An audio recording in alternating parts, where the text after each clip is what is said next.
Hi friends, నేను మీ Ganesh. Dhurandhar movie అందరూ చూసే ఉంటారు. అది సృష్టిస్తున్న విధ్వంసం కలెక్షన్ పరంగా కానీ, ఇటు దీని పరంగా పాలిటిక్స్ పరంగా కానీ మామూలు విధ్వంసం సృష్టించడం లేదు. కేవలం 4 రోజుల్లోనే 800 కోట్ల పైగా కలెక్షన్ సాధించిందంటే ఎంతటి పట్టున్న మూవీ మీరే అర్థం చేసుకోవచ్చు. అయితే నేను వీడియో చేయవలసిన సందర్భం ఏంటంటే, పాకిస్తాన్లో మామూలుగా విధ్వంసం సృష్టించడం లే, మామూలు భయం సృష్టించలే. చాలా భయపడి సస్తున్నారు నా కొడుకులు పాకిస్తాన్లో భయం మొదలైందనమాట ఇండియా పైన. అది ఏంటంటే, ప్రతి ఒక్క గల్లీలోన భిక్షగాళ్ళని, పిచ్చోళ్ళని, రోడ్ల మీద ఫుట్పాత్ల మీద పడుకునే వాళ్ళని గట్రా లేపి మరీ ఉరికిస్తున్నారు. పట్టుకొని విచారిస్తున్నారు వీళ్ళు ఎవరు ఏమి అనేది.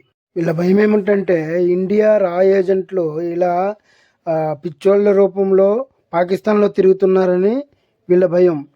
ప్రతి ఒక్క పాకిస్తానీ పిచ్చోళ్ళని, వాళ్ళని వీళ్ళని, రోడ్ల మీద ఉండేటోళ్ళని గట్రా పోలీసులు ఉరికించి మరీ పట్టుకుంటున్నారు. చూడండి, ఇది పాకిస్తాన్ యొక్క పరిస్థితి.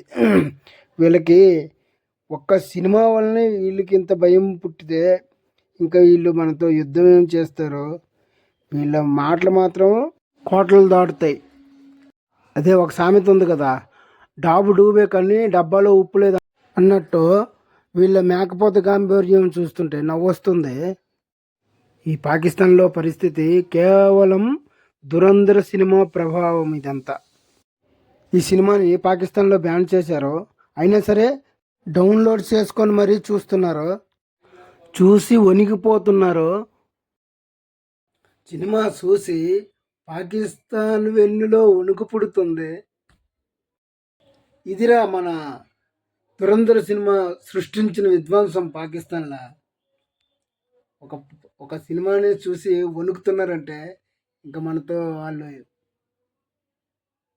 పెట్టుకోవద్దు, అంత పెట్టుకోరలే ఇంకా. అలాగే ఈ మధ్యన గుర్తు తెలియని వ్యక్తులు వచ్చి షూట్ చేసి చంపేసి వెళ్ళిపోతున్నారంట. ఎవరనేదే తెలియటం లేదు వాళ్ళకి. గజ వణుకుతున్నారు. పాకిస్తాన్ పూసలు కదులుతున్నాయి. జై హింద్, భారత్ మాతాకి జై, జై శ్రీరామ్.